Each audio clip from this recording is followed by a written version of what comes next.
welcome to the Commonwealth Podcast, where we interview small business owners and entrepreneurs and talk about their journey and dreams and how they've made those come true. I'm your host, Chris McVeigh with On Deck Marketing, and today I have with me Nico Ibarra, and he is the owner of Nico's S&P and Hair Studio and has been my barber for a long time and probably a lot of other local people out there, his barber as well. So, Nico, thank you for being with us today. And really, we're going to jump right into it. And I just want to know what exactly got you into the S&P space from being a barber?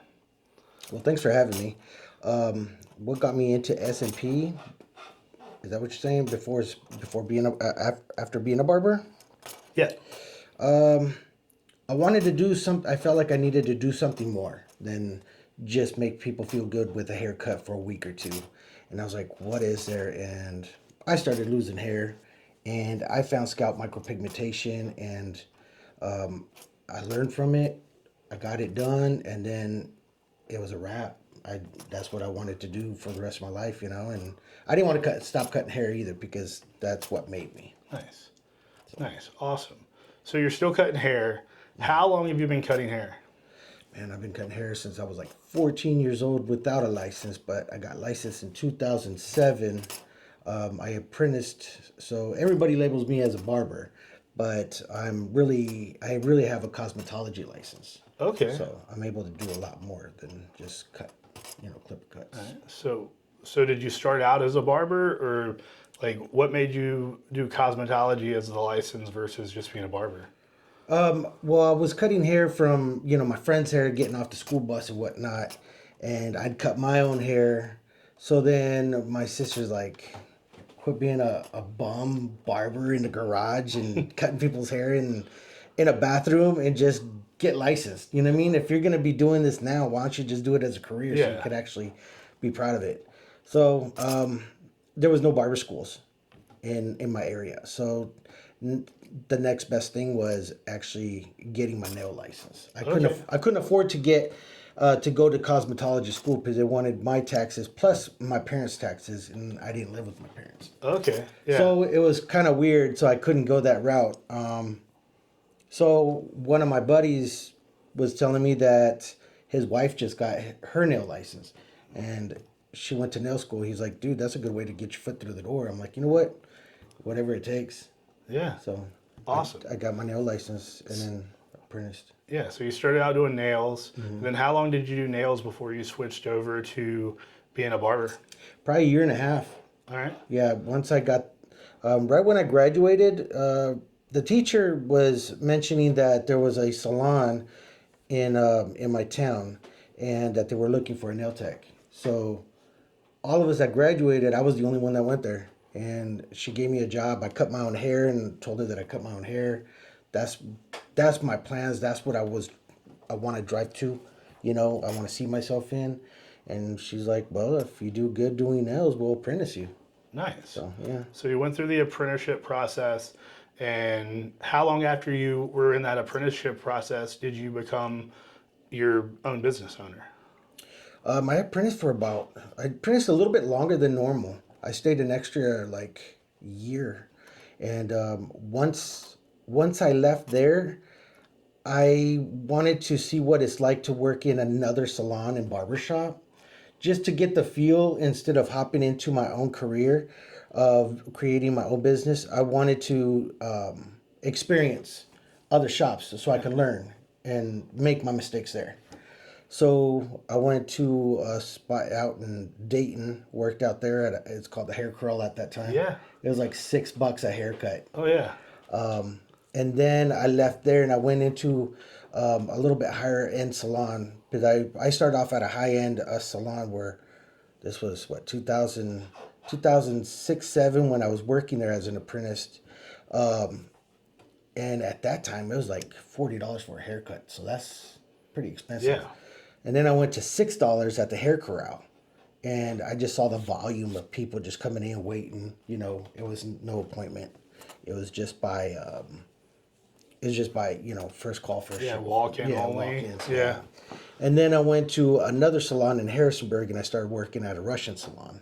Okay. And I was a barber there. There was an open chair, and so a guy left, and so I kind of took over his clients, and just started cutting, learning from them, learning different styles of tools and techniques that every barber has their own style. So being in that really opened my eyes, being able to be from just by appointments, and then by walk-ins, and then another appointments and walk-ins. So it really opened my mind to a lot of things, and plus being in a salon like the Russian salon, that we had Latinos, we had Russians, we have Americans, black folks, everything. You know what I mean? It was like a melting pot. Yeah.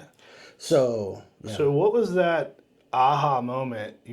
At this point you'd worked as a nail tech, you've worked in that salon apprenticing, you've worked at a walk-in, you've worked at the Russian barbershop.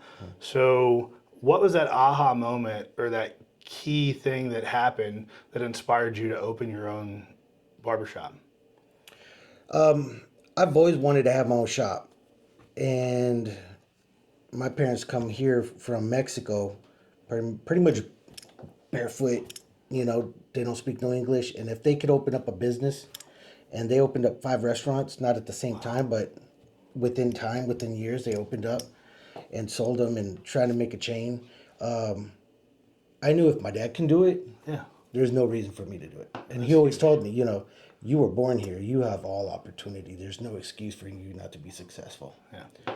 So that really drove me too, because of course you gotta, I feel as a man I gotta be at the level of my father or above for him to respect you. Yeah.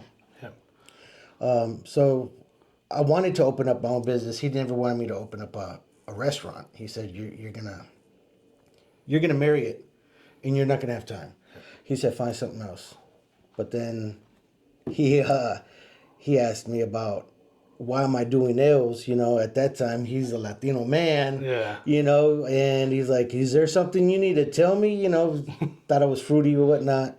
But I'm like, no, I'm just trying to get my foot through the door. And it was great because, my dad being a man, you don't go to the pedicure, get a pedicure back then, you know what I mean? It's like that was not seen.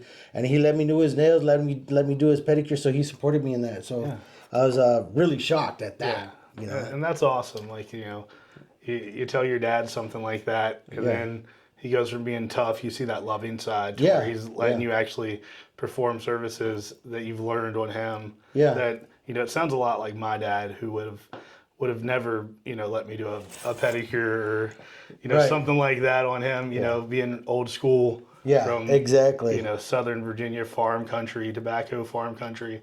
Like that wasn't going to happen. so I totally get that. It's very, very shocking to me that my dad is like, okay, show me what you got. Let's see.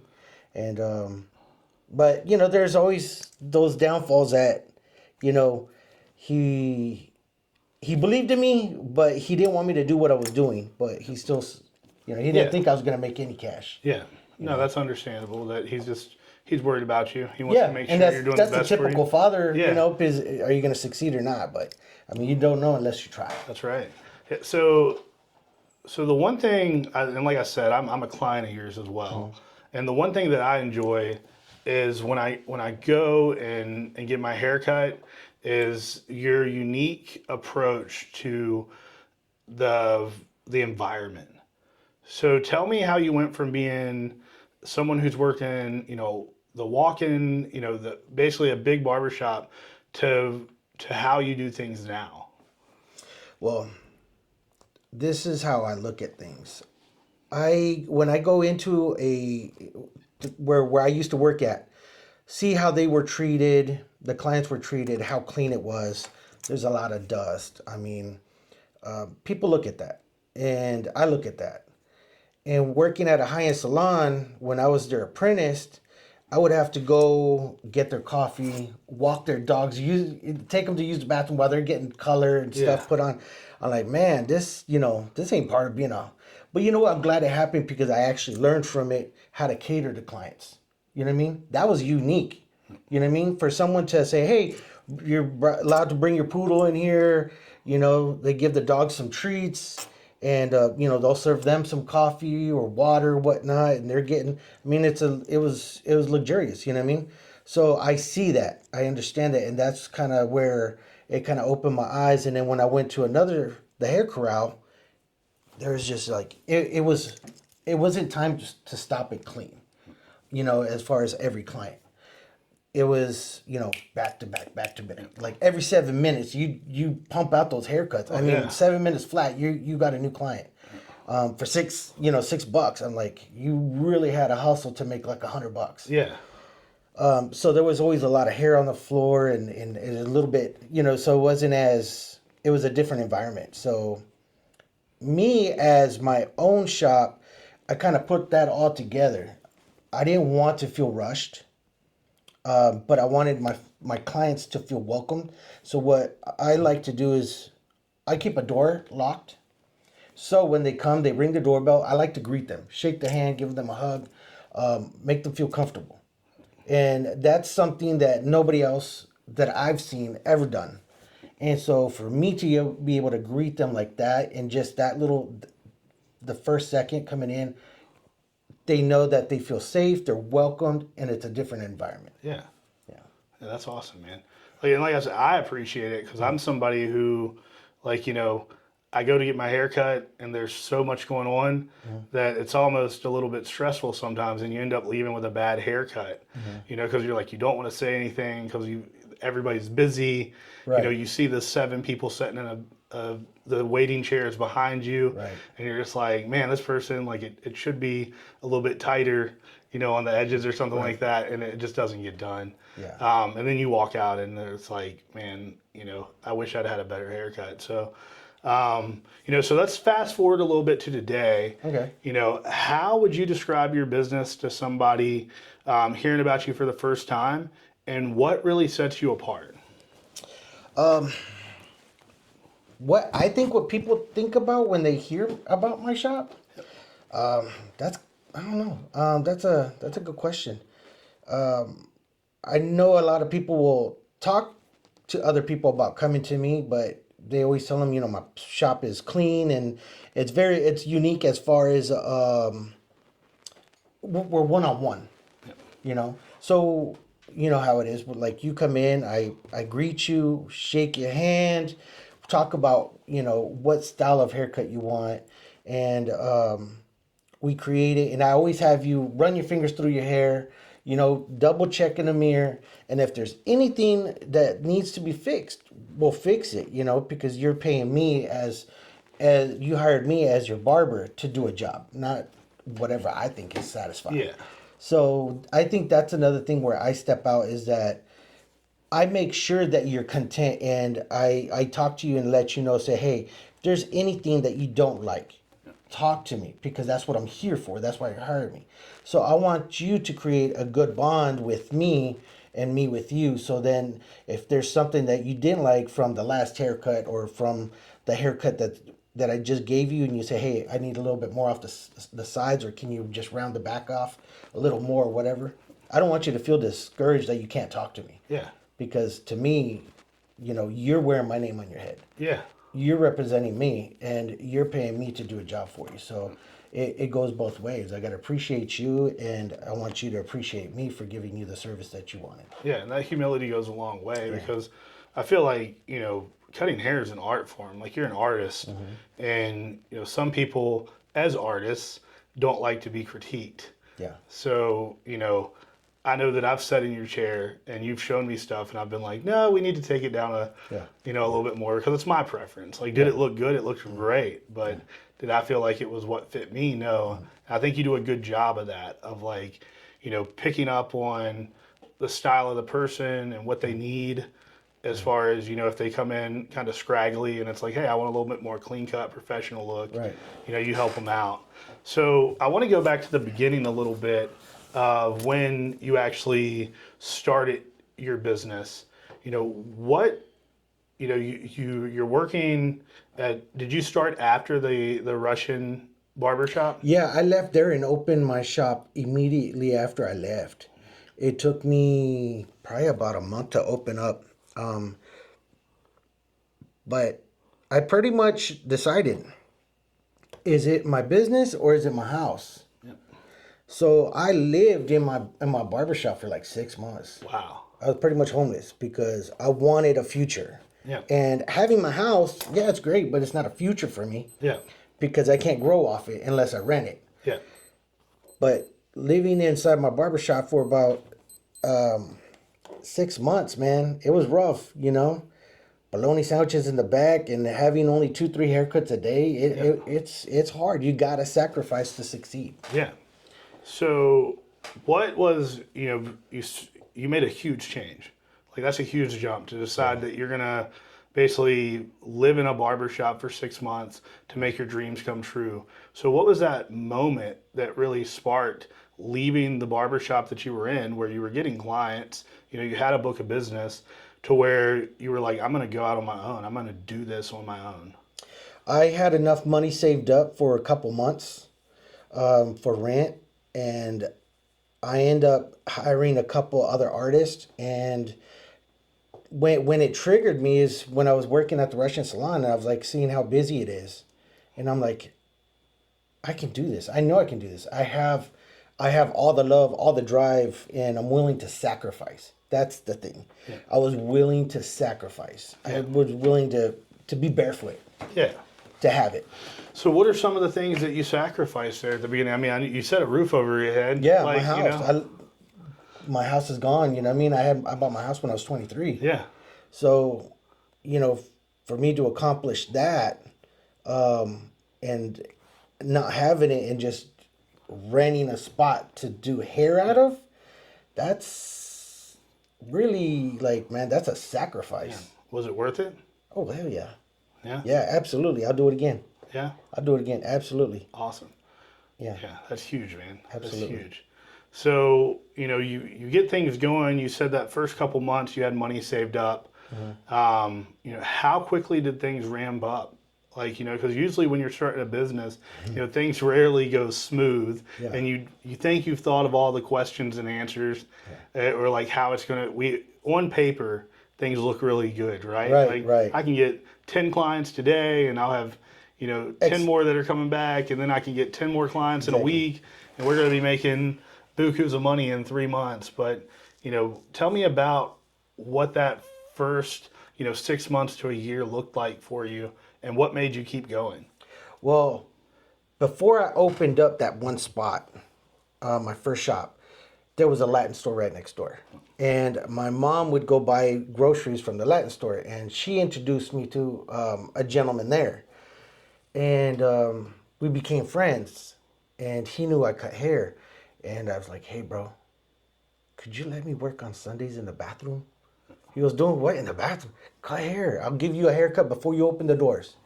Every Sunday. Just let me work 2 hours. That's all I ask. He goes, let's do it. Yeah. He's getting a free haircut out of it. That's bringing more clients into the store. And I don't know how he did it, but the next week, I had a line of people. I'm like, holy cow, this is like so intense for me. It was like overwhelming. And he's like, I brought you people, man. Yeah. I'm like, so I ended up working a few hours in there and making good money. And so that's when I wrote my name on the window to next door. Yeah. So if it wasn't for my mom introducing me to my buddy, I probably wouldn't have done it right away. But yeah, dude, it was pretty intense that I started there, and then I went into the shop. And once the word got out, small town, all the Latinos, I made cards, I made posters, and then the gentleman that was helping me at the front counter, he was telling everybody. Yeah. So word spread pretty quick. But yeah, there was times that I only got like 2-3 haircuts. I stayed open from 9 to 9 in the morning to 9 at night, every day. Wow. For a whole year, just to see what the best times were, what worked for me. And it was tough, dude. There's times that I couldn't eat. Yeah. There was times that I could not eat nothing because I was worried that I'm not going to have enough money for rent. Yeah. You know. Yeah. That's So that's it's that's a tough. tough place to be. It But is. so tell me, like, you start out, you're opening 9 to 9. How long did you go through that grind of, that 9 to 9 grind of being open before you started to say, hey, I want to make some changes to my business, like my business style, and be more personal? Man, well, when I first started, I was just focusing on getting clients in there. Yeah. So it took me about a year to change my time frame. But I always greeted everybody every time someone sat down, the people that were working with me. Yep. I was renting out booths. I always told everybody we'd have a meeting and say, hey, when they come in, shake their hand, thank them, and appreciate them, so they'll come back. Because I've learned that you don't have to give the best haircut, but if you treat them good and make them feel comfortable, they'll continue coming. Yeah. And if they end up leaving, they'll end up coming back when they can't get to their main person. Yeah. Either or, you're still winning. Yeah. So Yeah, that makes perfect sense. And it's like you're right. I mean, when it comes to business, I think consistency and customer service are overlooked so much. Oh yeah. Especially nowadays, and it's one of those things where it's a little bit of a cop out. So I still appreciate that you have that much focus on the customer experience, and what that's like. But as you've grown, as things have kind of happened for you, you've been through, at this point, you started your business when? 2007. 2007. So you've been through some pretty tumultuous economic challenges with 2008 happening. You get into COVID. So what have you done to be able to survive everything that's happened over the course of 24, 25 years? I don't live out of my means, man. That's one thing I've learned. I don't live out of my means. I save a lot, and now from being there, because it's changed so much from 2008 to 2024, 25, coming in. That's a huge difference with internet. You know what I mean? We had MySpace at that time when I opened up. Oh yeah. MySpace, and that was phenomenal because everybody, I would tell, hey, follow me, follow me, follow me, follow me. And, I'd end up, once I started getting clients in, I would tell them, if you follow me, if you follow me today, I'll give you $1 off or whatever. Yeah. And, little things like that. If you share my post and I see it, I'll give you, I'll give you a discount off your haircut, after 3 haircuts or something like that. You know what I mean? Or bring in a client, your client, bring me two clients and I'll give you a free haircut or something like that. So what was your vision when you first opened this? You're getting there, you're starting to get more clients, you're starting to do some marketing, even if it's guerrilla style marketing. What was your vision in those early years for your business? My vision was just like the first time I felt stressed out at the Latin store. When I had like 10 people waiting in line, and when I first opened up, that was so intense, overwhelming, but I want that feeling, and I try to keep that feeling inside me so I don't slack off. But where I see myself from then, it's just the same way. It's just like I don't stop. I haven't changed. I just keep on grinding, and I sit out on the side of the road when school's getting out of school, and I'd hold up $10 haircuts with a poster board. Yeah. People laughing, honking, joking me, but it just. But now it's like I feel like who has the last laugh? Yeah. You know what I'm saying? But I've made it. And I still see that person still drive by or whatnot. You know what I mean? And I haven't done anything else differently. Oh, yeah. Yeah, so, it's like it takes time. Yeah. It takes time. So how much has your vision changed from those early days to now, and how many times has it changed since you started? If, as changed as what? Like what do As you? your outlook. So like, I'm sure the early days it's like let's just get established, Mm-hmm. but I'm sure you have an idea of Oh things yeah. that you wanted, Yeah. things that you wanted to do, Oh okay. Oh, and yeah, yeah. what does that look like now versus when you first started? When I first started, I just wanted to cut hair and make some money and be able to stop buying baloney. Yeah. you Yeah. know, but now that I do S&P and I want to do the areola tattooing more and build an academy. I have so much stuff that I want to create that I am creating. I just haven't been able to do everything at one time just because there's steps I need to take, and I'm not the type of person to rush anything. Yeah. Yeah, and it sounds like you're kind of at a point where you're almost at another evolution of your business. Yes, Because we've absolutely. talked pretty much through this whole thing about the barber side of your business, because that's been the main portion of your business from Yeah, the start. yeah. So, you talked about an academy, and and I know from learning what you're doing that the micro scalp pigmentation, or hair tattooing as it sometimes commonly referred to, is a big part of your business nowadays. Oh yeah. So how did you find that, and how did you get involved?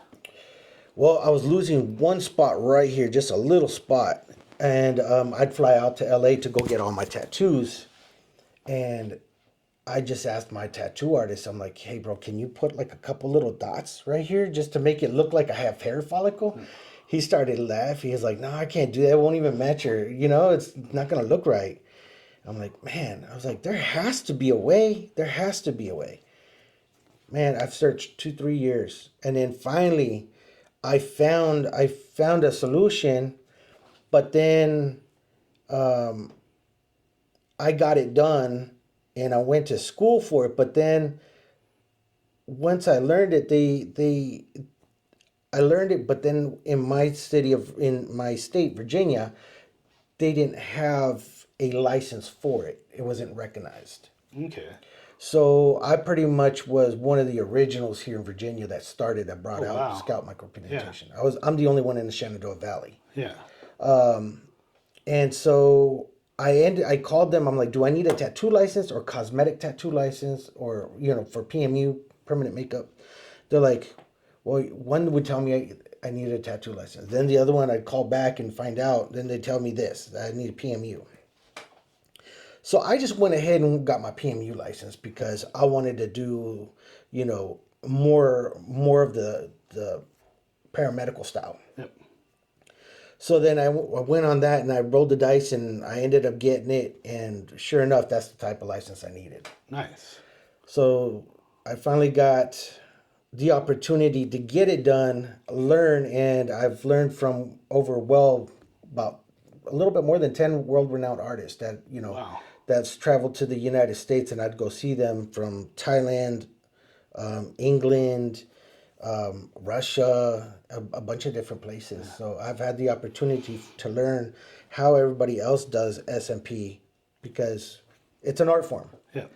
It's not just adding dots. You need to know the texture skin, how deep to go in every client because the head of the client is, it's not just a flat surface on the inside. It's woven. So when both of the layers connect, the dermis and the epidermis connect, if you go too deep, you can cause too much trauma, bleeding, blowouts, a lot of different, a lot of different things. So now that I've got my license, I enjoy doing it. I love it. It's tough. Yeah. It's tough. It's not easy, but it's tough. You definitely need the education. Now it's becoming a lot easier since I've been doing it for years, and I keep on studying. Yeah. Yeah. Continuous student. Yeah. I appreciate that. I am Yeah. too. So tell me, like, what was that key decision point that made you decide that you were going to add this? Like, was it emotional? Was it how you felt after, or was it just like, hey, I think there's nobody else doing it in Virginia, so I could do it. That too, but mostly the way I was feeling. Yeah. The way I was feeling, and if I feel this way, I'm not the only one. Yeah. And when I figured out that it's a solution to hair loss, it's the number one solution because you get instant results. Yeah. You know, it's not like it's just going to wash off. But that's when I realized, because I like to help people. That's what drives me. Yeah. Making people feel good, and look good. I've learned in my younger career that's what made me enjoy what I do. You know, so getting into that, just being able to change people's lives. That's what really made me. And then not a lot of people that actually heard of it or actually got it done, and it wasn't around here. So I was like, okay, I can prosper off of this. Yeah. I can really grow. It's just gonna be a lot harder because I'm the only one. Yeah. Literally only one. Yeah. So how did it make you feel? Like you said that, that emotion was the part. Once you got it done and you're saying it's instant, like you're looking in the mirror, like how did it make you feel? Dude, I felt like so much weight came off my shoulders. I used to be embarrassed. I didn't wear a lot of hats, but I kept my hair, fairly long, but still, it looked like I had a nest, and it's embarrassing. And one time my wife took a picture of me when I was coloring eggs, Easter eggs. And I'm looking down and I'm coloring the Easter eggs with my daughter. And she takes a picture and she's like, this is a good picture. I'm like, yeah, that big bald spot's really good. I'm like, it's not that bad. I'm like, don't sugarcoat it. I'm like, it's bad. So I took it off, and then I ended up getting the S&P done. And it really changed my life by looking in the mirror. I feel younger. I have a hairline. It reshaped my face structure. Yeah. Like I said, I feel younger. I feel more positive. I really don't have a bad hair day unless I let it grow out completely. And there's nothing that I need to do besides keeping it short. So it's really simple. And I love it, man. It's the best gift I gave myself. It relieved a lot of anxiety and stress off me. So my depression kind of faded away. Yeah. Definitely faded away from the S&P. Yeah. Well, it changes, mindset's huge, and what we think of ourselves is huge. At least I believe so. Yeah. So when you're able to look at yourself and you can take away a negative, even if it's just to you, that inner voice changes. It does. So, if that's something you're looking at, and it's an outward appearance, but it's changing how you view yourself internally, and you're able to solve that problem. Yeah. That's huge. It's a great feeling. I love the way I feel, the way I look. It's a positive vibe. And it's always there. So that's one thing that some people think it's a pricey thing to go through, but it really is not, because if you value yourself, like a car, you might pay insurance on your car for how many years? 20 years, never getting in a car wreck? Yeah. And you're wasting all that money, but when I invested in S&P, instantly, I got relief. Yeah. So to me, it's well worth it. So what's the best reaction from a client that you've had? Oh man, the majority of them cry. Yeah. Mostly men. Yeah. They tear up, man. They tear up because that weight has left their shoulders. Yeah. And I know exactly every time, man. I was like, man. And that when I see that teardrop, their eyes getting bloodshot, and they're looking in the mirror, I'm like, man, I did it. Yeah. I did it, and it's so rewarding. That's awesome. Yeah. Yeah, you can tell it comes through that you really want to help people. Yeah. And we've talked about this subject before, so like I've seen your growth in it. But what does 2025 look like for you from an S&P standpoint? Do you plan on trying to add anything further, or are you just looking to grow, more S&P clients? I'm definitely wanting to grow. and with you guys on deck marketing, that you guys helped me out so much with my website, with the scriptures of that, what I have on my website, my pictures and everything that you guys fixed up, dude. It's brought my business up. And so I know definitely want to dedicate myself with you guys, and just keep on growing. I just want to keep growing and educating people. That's what I want to get into, education. Really would like to seriously get into the education part, because it's a fresh, if it's a fresh business that not everybody's doing around here. Yeah. And you can seriously make amazing amount of money. Nice. And there's not a lot of startup. Yeah. So if I can help somebody, help them feed their family and make somebody look good and feel good, to me, if they surpass me, Yeah.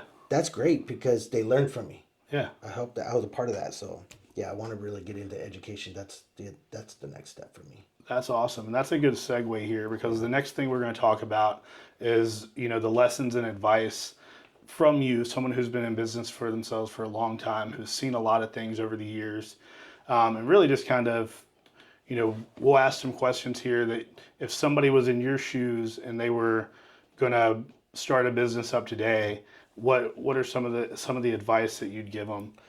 The advice I'd give them: do your research, and don't follow your friends.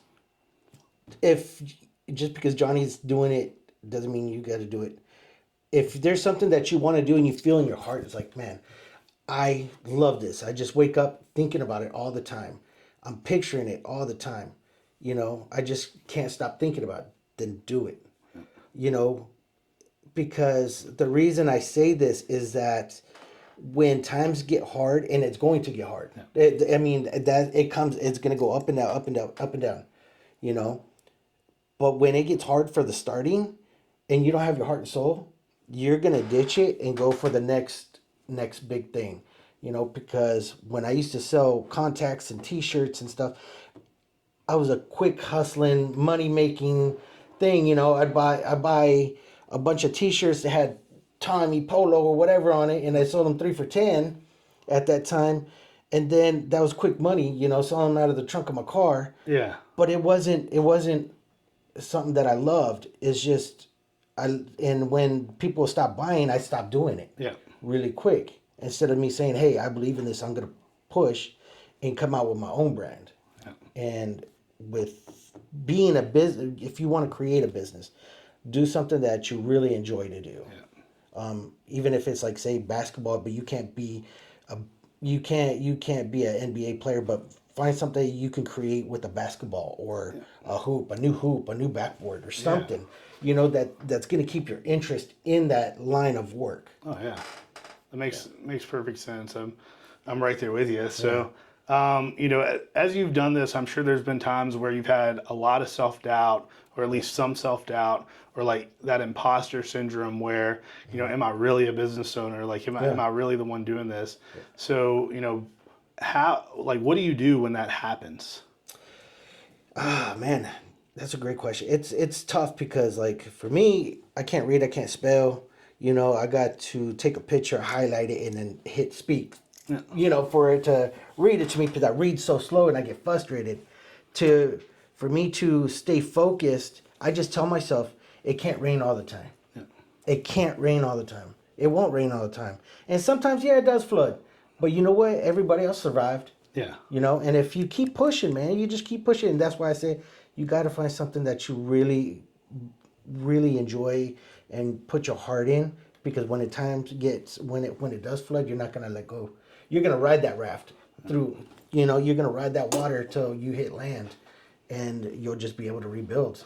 Yeah. Yeah. You won't quit.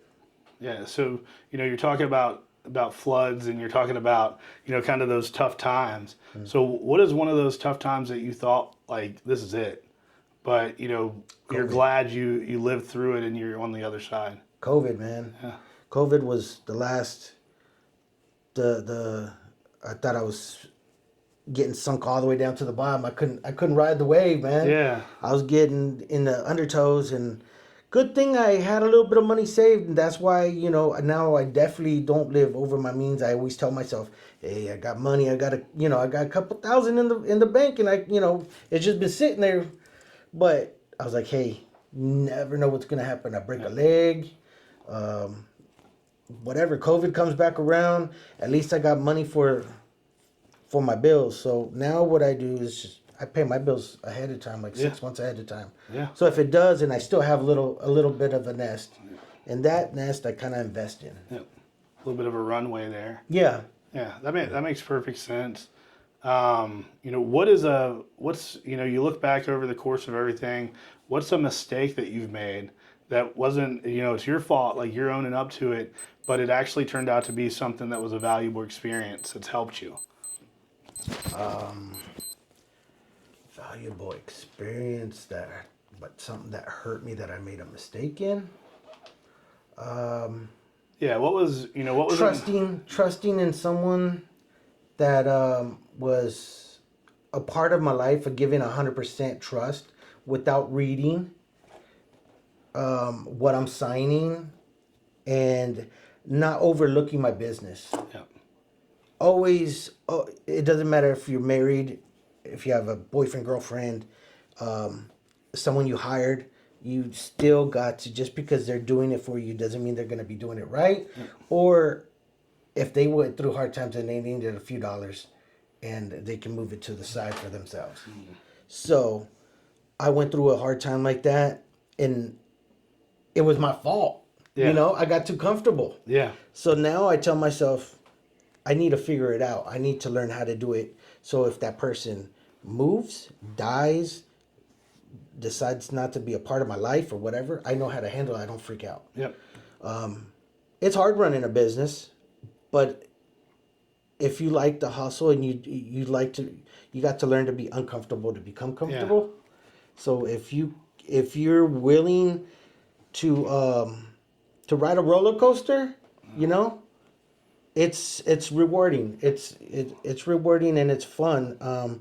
Because there's always a learning curve, man. Yeah. Something's always changing. And you guys taught me so much. It's insane the stuff that you guys showed me and helped me with and made my life easier with On Deck Marketing. Yeah. So I really appreciate that. The knowledge and the progression of everything, it just comes to light, man, eventually. Yeah. Well, we appreciate that. We're here. We're the same way that you're in here. We got in here just to help people, to help local businesses and help businesses grow. And we're doing it with marketing. So, that's how we want to help people. We want you guys do a hell of a job, man. Everybody to have that same reaction. So what's your one piece of advice that you'd give to somebody if they're watching this and they're like, man, I really want to start a business? What's the one piece of advice that you'd give them? Go for it. And don't let nobody tell you differently, because the way I can example this is that, okay, their views are when you tell them I want to open up a sneaker store, but they like dress shoes, they're gonna like, nah, because they're seeing it in their eyes. Yeah. They're seeing themselves do it. They're not seeing you do it. So keep it to yourself and just do it. Yeah. Surprise yourself. And like I said, if you have love for it, the desire for it, you can do it. Yeah. Don't be scared. Because if you're scared and you don't take a chance, you'll never get nowhere. You're going to be in the same spot you were the last 5 years. Yeah. So you have to shake them dice, man. Yep. Life's a risk, and but it's fun on the way there. You have your ups and downs, but there's more beautiful times than stress. Oh yeah. Than bad times. I guarantee you that. But we all talk about the bad times. Yeah. Because we're more of a negative creature, I guess, when it comes to business. We're always telling, be careful, be careful. Well, it's comfort. It comes down to comfort. Yeah. I mean, we're 100%. We come from cavemen, so it's like the cave's a good place to be, right? Because a saber-toothed tiger might, get me if I'm out there and trying to hunt. So the cave's nice. So that's where, I consider, I was in a sales, a great career, great company, so when I made my jump, it's one of those things where it's like, like you, I just saw the value in saying, hey, I'm going to go out here and do this on my own because, the journey might be hard, but you get to that next level and Gets easier. It's going to get easier. Then you're going to find another challenge, you but just at least start coasting. you're building your own cave, so to speak. Yeah, because they say airplanes. Oh, I don't like flying because they crash. But how often do they crash? Yeah. People freak out because it's not a common thing. Yeah. But you get in a car every day that wrecks every single day. So get in that plane, man. Take that leap because it's not gonna. You're gonna go up and down, but you'll succeed. Awesome. I believe in that. Well, man, this next round we're going to do is going to be just a rapid fire round. Okay. So I'm just going to ask you some quick questions. Just answer kind of right off the top of your head, and we'll go from there. But the first one is, what's your favorite business tool or app? My favorite tool is, I have two. You guys on that marketing, man. Yeah. You guys make my life so much easier. I don't have to sit at home or at work and stay after to count money and figure out how many clients I got in and what I did and put it, all the notes and everything I need to do is right there. Yeah. My other one is just social media. Yeah. It's free. Yeah. Yeah, that makes you lots of money, gets you out there and aware. So if you can use social media and on-deck marketing, you're golden. Yeah, brand awareness, that's key. Yeah. So what's your favorite quote or mantra that motivates you? Just do it. Just do it. Just do it? Yeah. Love it. Because anything you do, you're scared. I don't want to get up and do those sit-ups. I tell myself, just do it, just do it, just do it, just do it, just do it.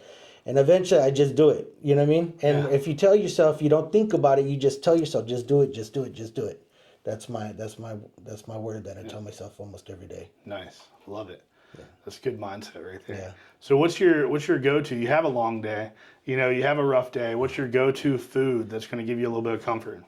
Oh man, I'm a chubby boy, dude. that's like you know what? My comfort food would be sushi. Sushi. Yeah. Yeah. I like that. Yeah, I love sushi. Sushi. Yeah, nice. So what's a book, a podcast, something that you listen to? It could be about mindset. It could be about business. That you would suggest to somebody out there who's listening. Robert Greene. Robert Greene? Yeah. He does like the 48 Laws of Power and the Masters, and he helped 50 Cent with the 50th Law of Power. I've been reading all his books. That book right there, the 48 Laws.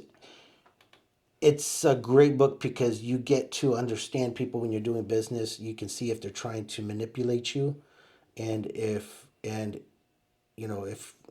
a bad person, you could create some really bad damage with that book.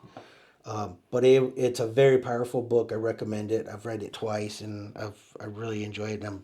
I have to read stuff, audiobooks over and over, just because I forget a lot. I have ADHD, so I'm always thinking of something, while I'm paying attention to a book or audio. So yeah, awesome, man. Well, what's one thing? This is the last question. What's one thing that if you could do it all over again, that you would change? I don't think I would change anything, man. I love my life, dude. Man. I love the struggles that I went through because I've learned from it. Yeah. I love hearing that. Yeah, I don't know. Even through all the bad, I would do it again. I would definitely, I wouldn't change nothing in my life, man. That's awesome, man. That's a great way, I think. Maybe push a little harder to lose weight. That's about it. You know what I mean? I think we all feel like that right now. If I could change anything, maybe eat healthier as a youngster and created a better habit for myself. If I had to change anything and redo it, probably eating, learning how to eat healthier. Yeah. But awesome. But anything else in my life that's gone, no, I'd redo it again because I've learned so much from it. I've met so many great people. I've educated myself. Yeah, I wouldn't change anything besides that. Well, I think that's a great way to wrap this up. Nico's really taught us that the perseverance of a small business owner, the drive, the heart, is really, it's in all of us who have that entrepreneurial fire and that desire to kind of take that step outside of the norm. Nico, I appreciate you being here today. It's been great to get to know a little bit more about your story and just more about you and what brought you to where you're at today and kind of walked you into our office about a year ago. And I'm really glad to have you on the Commonwealth podcast as one of the first guests because, like I said when I invited you on here, your story really inspires me. And I know it's going to inspire other people out there. So if somebody wants to book an appointment with you or they want to follow you to see some of your videos, because I know you put great content out there on social media, what's your social media handle? And where could they book something with you if they need a consultation? So if you want to book with me, nicosspandhair.com, nicosspandhair.com, and you can book S&P or haircuts, and then, all social media, Instagram, Facebook, YouTube. It's Nico's S&P. Yeah. Nice. Yeah. So and thanks for having me on here. I really enjoyed this. This has been great, and hope I inspire one of you guys, at least one person. If I did that, then that's a major plus for me. So you can do it. Just do it. Just do it. Remember that. Awesome. Well, like I said, I appreciate it. Thanks, Thank you. If you enjoyed this conversation and you want to hear more conversations like this, go ahead, like, subscribe, and follow us here at the Commonwealth Podcast. And we're going to be doing more small business owner interviews just like this one. And we look forward to coming and bringing the next episode to you.